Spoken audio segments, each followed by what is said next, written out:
عقیدہ حاضر و ناظر اس کا معنی کیا ہے؟ یہ دو چار جملوں میں آپ نے بات کو سمجھ لینا ہے۔ ہم نبی پاک صلی اللہ علیہ وسلم کو حاضر و ناظر مانتے ہیں۔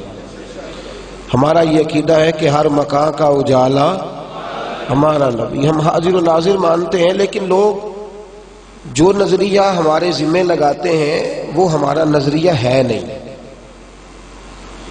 ہمارا نظریہ یہ ہے کہ رسول کریم صلی اللہ علیہ وسلم، یہ لفظ آپ نے یاد رکھنے ہیں۔ ہمارا عقیدہ اور ایمان یہ ہے کہ حضور اپنی قبر انور میں زندہ ہے، حضور اپنی قبر انور میں، اور ساری دنیا کو اس طرح دیکھ رہے ہیں جس طرح اپنے ہاتھ کی ہتھیلی کو دیکھ رہے ہیں، اور جہاں چاہتے ہیں تشریف لے جاتے ہیں، اور جتنی جگہوں پر چاہتے ہیں تشریف لے جاتے ہیں۔ ہمارا یہ عقیدہ نہیں کہ نبی پاک صلی اللہ علیہ وسلم اپنے جسم کے ساتھ ہر جگہ موجود ہے، یہ ہمارا نظریہ۔ یہ سن لے بات، لوگ معاذ اللہ تعالی بلا وجہ جو نظریات کسی کے ہوتے نہیں وہ اس کے ذمے لگا کر، جو بات کوئی کرتا نہیں اس کو بڑھا کر، جب ان سے کہا جاتا ہے کہ جو آپ کہہ رہے ہیں اس کو لکھ کے دیں کہ واقعی سامنے والا یہ کہتا ہے، اس وقت وہ اس بات پر قائم نہیں رہتے۔ تو نظریہ سن لیں کہ سرکار اپنی قبر انور میں، بولیے، اس پر میں کچھ ایک دو شاید عنوان کے بعد اس پر تفصیل سے بات کروں گا۔ حضور اپنی قبر انور میں اپنی حیات دائمہ کے ساتھ زندہ ہے، اور ساری دنیا کو اس طرح دیکھ رہے ہیں جس طرح اپنے دست مبارک کی ہتھیلی کو دیکھا جاتا ہے، اور جہاں چاہتے ہیں وہاں تشریف لے۔ لیکن پتہ نہیں کیا بات ہے، کچھ لوگوں کو نہ جانے کیوں نظریات کی سمجھ نہیں آتی۔ میں نے کہا یہ باتیں آپ بڑی میں دیکھیے، شیطان ہر جگہ حاضر و ناظر ہے، ہر جگہ ہوتا ہے، بولیں۔ کبھی کسی نے کہا ہے کفر ہو گیا اس کو حاضر و ناظر ماننے سے۔ حضور نے فرمایا شیطان جاسم علی قلب ابن آدم، شیطان ہر آدمی کے دل کے ساتھ چمٹا ہوا ہے نا، ہر جگہ دیکھتا بھی ہے، پہنچتا، اسے پتہ بھی لگ جاتا ہے کہ بندہ نماز پڑھنے جا رہا ہے، اسے گمراہ کرنا ہے، اسے پتہ بھی لگ جاتا ہے۔ کوئی اس بات کا انکار کوئی کرتا ہوا دیکھا، یہ میری دستک ہے آپ کے ذہنوں پر، یہ میرا درد ہے، اس کو سمجھنا ہے آپ۔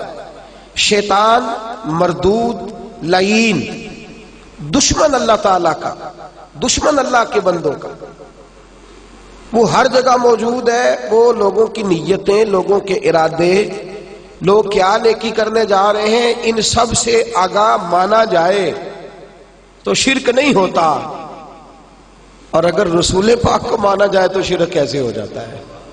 عجیب منطق ہے نا۔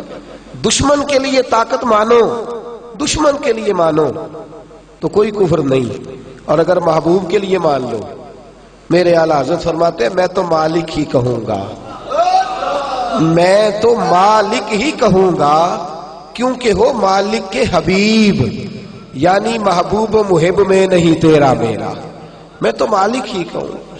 پھر کہتے ہیں جی ایک بندہ ایک جگہ پہ، ایک بندہ ایک انسان ایک دفعہ ایک جگہ پہ جا سکتا ہے، ہر جگہ پہ کیسے جا سکتا ہے؟ شیطان ہر جگہ جا سکتا ہے ایک ٹائم میں؟ یا تقسیم کرو نا کہ نہیں ایک نہیں ہے، وہ کتنے زیادہ ہیں، یہ تقسیم کرو۔ اور اگلی بات، جان نکالنے والے فرشتے کتنے ہیں؟ نہیں بول نہیں رہے آپ، کھول کے بولے، سارے بولے، کتنے ہیں جی؟ ایک فوت کی گکھڑ میں ہو جاتی ہے، ایک ٹائم میں آپ یقین کریں جنازہ پڑھانا بعض اوقات مشکل ہو جاتا ہے۔ ایک شخص یہاں انتقال کر گیا، دوسرا گجرانوالہ، تیسرا لاہور، چوتھا، اور پھر ایک وقت میں کئی جنازے، اور ایک ملک نہیں، دو ملک نہیں، دنیا کے اندر پتہ نہیں کتنے انسان بستے ہیں۔ حضرت اسرائیل تو ہر جگہ پہنچ جاتے ہیں، تو ایک فرشتے کے بارے میں نظریہ ماننے کو تیار ہے، تو فرشتے اور شیطان کے بارے میں ہر چیز ماننے کو تیار ہے، اور ہم محمد مصطفیٰ کے بارے میں ہر چیز ماننے کو تیار صلی اللہ ہو۔ اور ہمیں کوئی سمجھائے تو صحیح، ہمارے دل پر کوئی تسلی کا ہاتھ رکھے تو صحیح، کہ ایک بندہ شیطان کے بارے میں سارا کچھ مان گیا ہے، اسے کیا زد آ گئی ہے، کیا بات آڑے آ گئی ہے کہ وہ مصطفیٰ کریم کے بارے میں اڑ گیا ہے؟ توجہ ہے آپ حضرات کی؟ کہاں کر کے نقطہ خراب ہوا ہے کہ وہ لعین مردود کے بارے میں ہر چیز مان گیا ہے، ہر چیز مان گیا ہے، لیکن رسول پاک صلی اللہ علیہ وسلم جو اللہ کے حبیب ہیں، جنہیں اللہ نے ساری عزتیں اور ساری شانیں عطا فرمائی ہیں، اور جن کا مقام یہ ہے کہ بالغ العلا بکمالہ کشف الدجی بجمالہ حسنت جمیع خصالہ صلو علیہ وآلہ صلو علیہ وآلہ، جن کا یہ مقام ہے ان کے بارے میں لوگ تشکیک کا شکار ہو جاتے ہیں، تشکیک کا۔ ہمیں نہیں سمجھ آتی کہ کیا فائدہ ہے اسلام کا، اس میں کیا فائدہ ہے؟ یا تو تم بھی اس عقیدے پر قائم رہو۔ مجھے ایک صاحب کہنے لگے صرف اللہ حاضر و ناظر ہے، تو میں نے کہا شیطان کے بارے میں کیا خیال ہے؟ تو چپ کر گئے، خاموش ہو گئے۔ میں نے کہا یا تو ڈٹ جانا کہ میں نہیں مانتا کسی اور کو بھی، ڈٹ جا بھئی، خدا کے بندے تو یہ تو مانتا ہے کہ شیطان دل کے ساتھ چمٹا ہے، بخاری میں ہے، تو یہ کیوں نہیں مانتا کہ النبی اولی بالمؤمنین من انفسہم، کہ نبی مومنوں کی جانوں سے بھی زیادہ قریب ہے، نبی مومنوں کی جانوں سے بھی زیادہ قریب ہے، جانوں سے بھی زیادہ قریب ہے۔ جان ہے وہ جہان کی، جان ہے تو جہان ہے، جان ہے وہ جہان کی، جان ہے تو جہان ہے۔ رسول کریم صلی اللہ علیہ وسلم کے حاضر و ناظر قطعی طور پر کہیں یہ عقیدہ نہیں، کسی بزرگ نے نہیں لکھا کہ حضور اپنے وجود کے ساتھ حاضر و ناظر ہے، ایسی کوئی بات نہیں۔ نبی پاک صلی اللہ علیہ وسلم اپنی قبر انور میں موجود ہیں، حیات ظاہری کے ساتھ ہیں، اور ساری دنیا کو یوں دیکھتے ہیں جس طرح ہاتھ کی ہتھیلی کو دیکھتے ہیں۔ میرے رسول پاک کے بارے میں رب قرآن میں ایک جگہ نہیں متعدد جگہ فرمایا یا ایھا النبی انا ارسلناک شاہدا، اے حبیب ہم نے آپ کو گواہ بنا کے بھیجا ہے۔ کیا بنا کے بھیجا ہے؟ سارے بولنا ہے آپ حضرات نے، کیا بنا کے بھیجا ہے جی؟ یہ سورہ احزاب کی آیات ہے، آپ گھر جا کے ان کا مطالعہ کریں گے تو 45-46 نمبر آیات ہیں، جو پڑھ رہا ہوں یہ 45 نمبر ہے۔ اے محبوب ہم نے آپ کو گواہ، حضور کس بات پر گواہ ہے؟ امام قسطلانی، امام شورانی، ان میں کوئی شخص بھی اعلیٰ حضرت فاضل بریلوی کے بعد کا نہیں، سارے پہلے کے ہیں، سارے پہلے، امام قسطلانی، امام شورانی اور علامہ اسماعیل حقی، امام جلال الدین سیوطی، شافعی رحمۃ اللہ علیہ، اور سب سے بڑھ کر وہ بزرگ جن پر ہندوستان کے تمام علماء کا اتفاق ہے، شیخ عبدالحق محدث دہلوی رحمۃ اللہ علیہ فرماتے ہیں اس سے مراد یہ ہے کہ نبی کریم صلی اللہ علیہ وسلم اپنی امت پر گواہ بھی ہیں اور قیامت میں گواہی دیں گے بھی۔ شاہد کا معنی کیا ہے؟ گواہ، حاضر۔ حضور اپنی امت پر گواہ ہیں بھی اور گواہی دیں گے بھی۔ دوسری آیت قرآن مجید کی سورہ بقرہ کی آیت نمبر 143، وَكَذَلِكَ جَعَلْنَاكُمْ أُمَّةً وَسْطًا لِتَكُونُوا شُهَدَاءَ عَلَى النَّاسِ، فرمایا ہم نے آپ کو امت وسط بنایا ہے، میرے نبی کی امت، اور آپ باقی امتوں پر گواہ ہیں۔ حضور کی امت باقی امتوں پر گواہ ہے، اور فرمایا وَيَكُونَ الرَّسُولُ عَلَيْكُمْ شَهِيدًا، اور میرا نبی اپنی امت پر گواہ ہے۔ یہ امت پرانی امتوں پر ہے۔ یہ نوجوان دوست بالخصوص تھوڑا سا فہم و فراست والا ذہن بالخصوص خاص توجہ کرے اور میری بات کو توجہ سے سنے۔ سورہ بقرہ کی آیت نمبر 143، امام خازن، یہ وہ بزرگ ہیں، وہ مفسر ہیں جو تمام مکاتب فکر کے نزدیک متفقہ ہیں۔ وہ اس آیہ مقدسہ کی تفسیر کرتے ہیں۔ وہ فرماتے ہیں قیامت کے دن اللہ نبیوں کو بلائیں گے، تمام انبیاء کو، اور کہیں گے ابھی تم نے تبلیغ کیوں نہیں کی؟ یہ تمہاری امتیں ہیں، یہ تو کہتی ہیں ہمارے پاس آئے کوئی نہیں۔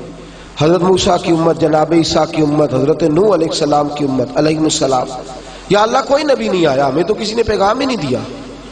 نبی کہیں گے یا اللہ ہم آئے تھے، تبلیغ کی تھی، مارے کھائی تھی، بڑی محنت کی، لیکن امتیں مکر گئیں۔ اللہ نبیوں سے فرمائیں گے، توجہ ہے اب حضرات کی، نبیوں سے فرمائیں گے بھئی تمہارے پاس کوئی گواہ ہے کہ تم نے تبلیغ کی؟ تفسیر خازن، تمہارے پاس کوئی گواہ تو انبیاء کیا کہیں گے؟ کہیں گے یا اللہ تو امت محمد سے پوچھ لے صلی اللہ علیہ، تو داتا علی اجمیری سے پوچھ لے، معین الدین اجمیری سے پوچھ لے، جنید بغدادی سے پوچھ لے، عبد القادر جیلانی سے پوچھ لے، امت مصطفیٰ سے پوچھ۔ ہم آئے تھے، تبلیغ کی تھی، مارے کھائی تھی، اللہ کریم بلائیں گے امت مصطفیٰ، امت گواہی دے گی۔ تو پھر نبیوں کی امتیں انکار کریں گی کہ یا اللہ یہ تو بعد میں آئی، انہیں کیسے پتا چل گیا؟ ہم پہلے، یہ ان کو کیسے پتا چل گیا؟ وَيَكُونَ الرَّسُولُ عَلَيْكُمْ شَهِيدًا، پھر رسول پاک کو بلایا جائے گا۔ امت مصطفیٰ کہے گی یا اللہ ہمیں نہیں پتا تھا، ہمیں تو تیرے رسول نے بتایا ہے، ہمیں تو تیرے رسول نے بتایا ہے، تیرے نبی نے بتایا ہے۔ تو اللہ کریم حضور علیہ الصلوۃ والسلام کو بلائیں گے تو نبی پاک فرمائیں گے یا اللہ میری امت سچ کہہ رہی ہے۔ حضور کی گواہی امت کے حق میں، نبی پاک کی گواہی امت کے حق میں، اور امت کی گواہی ساری امتوں کے حق میں اللہ قبول فرمائیں گے۔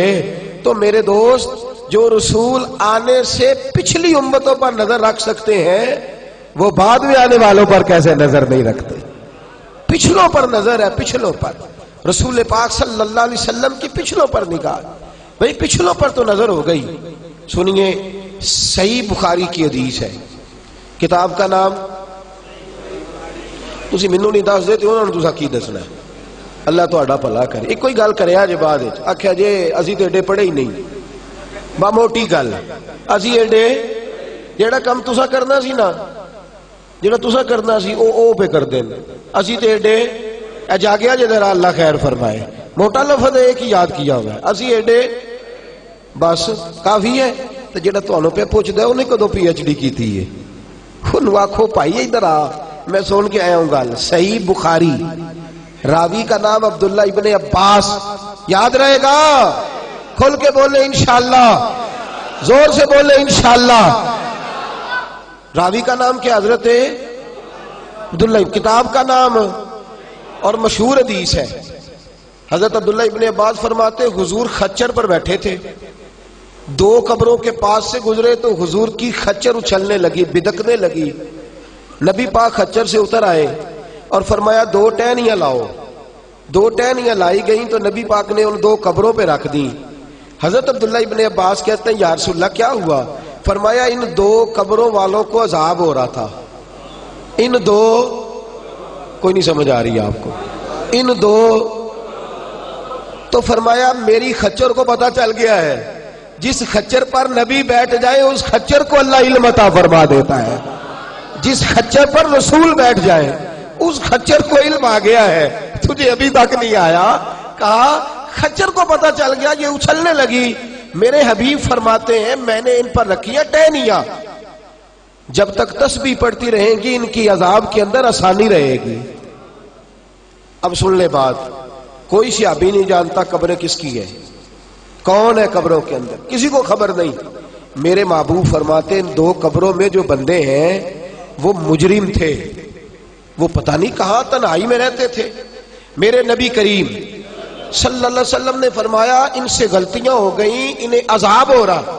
یا رسول اللہ صلی اللہ علیہ وسلم غلطیاں ہو گئی؟ فرمایا ہاں، ایک چغلی کرتا تھا، ایک اور دوسرا پیشاب کے چھینٹوں سے نہیں بچتا تھا۔ اور میرے دوست کبھی تو نے غور کیا، یہ بخاری ہے، حضور سید عالم صلی اللہ تعالی وسلم نے، بھئی چغلی بھی انسان تنہائی میں کرتا ہے اور قضاء حاجت کے معاملات بھی تنہائی میں کرتا ہے۔ میرے حبیب فرماتے ہیں یہ ایک چغلی کرتا تھا، دوسرا پیشاب کے چھینٹوں سے نہیں بچتا تھا، اس سبب سے انہیں عذاب ہو رہا ہے، پتہ نہیں کب کے دنیا سے چلے گئے۔ محبوب فرماتے ہیں شروع سے لے کر آج تک پتہ نہیں کتنے سال بیت گئے، اگر مجھے ان کی خبر ہے تو بعد میں آنے والوں کی خبر کس طرح نہیں ہوگی؟ میرے محبوب علیہ الصلوۃ والسلام، اور سنو، دھوکہ دیتے ہو، لوگوں کو محبوب کی شان سے دور کرتے ہو، اللہ کو ناراض کرتے ہو۔ جو نبی قبر کے باہر کھڑے ہو اور قبر کے اندر والے کے سارے حالات جانتے ہیں، وہ قبر کے اندر جا کے باہر والوں کے بھی سارے حالات جانتے ہیں۔ بولیے سب سے اولا ہو اعلیٰ، ایک چھوڑ کے بولیے، سب سے اولا ہو آلہ، سب سے بالا ہو آلہ ہمارا نبی، لا مکان تک اجالا ہے جس کا وہ ہے، ہر مکان کا اجالا ہمارا میرے نبی پاک صلی اللہ علیہ وسلم نے فرمایا جیسے آگے دیکھتا ہوں ویسے ہی پیچھے دیکھتا ہوں، جیسے آگے دیکھتا ہوں ویسے ہی میں پیچھے دیکھتا ہوں۔ اور سنیں اب ایک حوالہ امام جلال الدین سیوطی کا بھی سن لیں۔ حضرت امام جلال الدین سیوطی الحاوی للفتاوی کتاب کا نام یاد رہے گا، اور امام صاحب کی متفقہ امام ہے لوگوں، وہ فرماتے ہیں صرف زندگی میں ہی نہیں، بعد از وصال بھی، یہاں بھی لوگ اعتراض کر جاتے ہیں نا جی، یہاں بھی تو بعد از وصال بھی۔ حضرت عثمان غنی کا جب محاصرہ تیز ہو گیا اور چار جانب سے دشمن کٹھے ہوتے تو حضرت عثمان غنی رضی اللہ تعالیٰ عنہ مسکراتے ہوئے اٹھے، گھر والے کہنے لگے کیا ہوا؟ کہنے لگے تیاری ہو گئی ہے۔ عثمان غنی نے روزہ رکھا ہوا رضی اللہ تعالیٰ، فرمایا کیا تیاری ہو گئی؟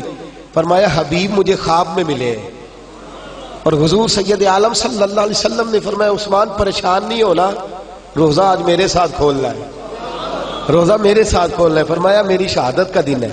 صحابہ فرماتے ہیں اسی دن حضرت عثمان غنی شہید کر دیے گئے میرے رسول پاک صلی اللہ علیہ وسلم۔ اور ترمذی شریف میں حدیث ہے، حضرت ام سلمہ کہتی ہیں جس دن حضرت امام حسین شہید ہوئے تو مجھے نبی پاک صلی اللہ علیہ وسلم خواب میں ملے، تو حضور کے ہاتھ میں مٹی تھی بوتل کے اندر اور وہ خون بن گئی تھی۔ یا رسول اللہ یہ کیا ہے؟ فرمایا میرا حسین کربلا میں شہید ہو گیا ہے۔ میرے عزیز یاد رکھ، بعد از وصال بھی، میں درجنوں باتیں اس پر کر سکتا ہوں، درجنوں، لیکن یاد رکھنے والے کے لیے جتنے میں نے حدیثیں بیان کی ہیں وہی کافی ہیں کہ لا مکان تک اجالا ہے جس کا وہ ہے، ہر مکان کا اجالا، ہر مکان کا اجالا۔ اور ایک حوالہ سن لیں، یہ جناب امام ابو نعیم نے ہیلیہ کے اندر اس کو نقل کیا، دلال النبوہ یہ کتاب کا نام ہے، یہ حوالہ سن لیں۔ حضرت عمر فاروق رضی اللہ تعالی نہاون کے علاقے میں حضرت ساریہ کی رہنمائی میں جنگ ہو رہی تھی، ہزاروں میل دور۔ جمعے کا خطبہ دیتے دیتے حضرت عمر فاروق رضی اللہ تعالیٰ عنہ کہنے لگے یا ساریۃ الجبل، ساریہ پہاڑ کی جانب جاؤ، یا ساریۃ الجبل، ساریہ امام ابو نعیم نے لکھا ہے اور بیروت کی چھپی ہوئی کتاب ہے، کہا پہاڑ کی طرف جاؤ۔ کچھ دنوں کے بعد جناب ساریہ آئے جنگ جیت کے، تو صحابہ کہنے لگے ہمیں جمعے میں بھی سمجھ نہیں آئی تھی، جناب ساریہ سے کہا ساریہ کیا ہوا؟ کہنے لگے یار جنگ ہو رہی تھی تو دشمن پہاڑ کے پیچھے سے حملہ کرنے آ گیا، پہاڑ کے پیچھے سے حملہ کرنے آ گیا، اچانک ایک فضاؤں میں آواز گونجی یا ساریۃ الجبل، ساریہ پہاڑ کی جانب جاؤ۔ کہتے ہیں پلٹ کے دیکھا تو دشمن تھا، ہم نے پلٹ کے حملہ کیا تو دشمن بھاگ گیا۔ صحابہ کہنے لگے تمہیں پتہ ہے آواز کس کی تھی؟ کہنے لگے بلند بڑی تھی، سمجھ نہیں آئی۔ کہا یہ فاروق اعظم کی آواز تھی، چاہے تو اشاروں سے اپنے کایا ہی پلٹ دے دنیا کی، یہ حال ہے خدمت گاروں کا، سرکار کا عالم کیا ہوگا؟ یہ حال ہے خدمت گاروں کا، تو سرکار کا عالم، سرکار کا عالم کیا ہوگا؟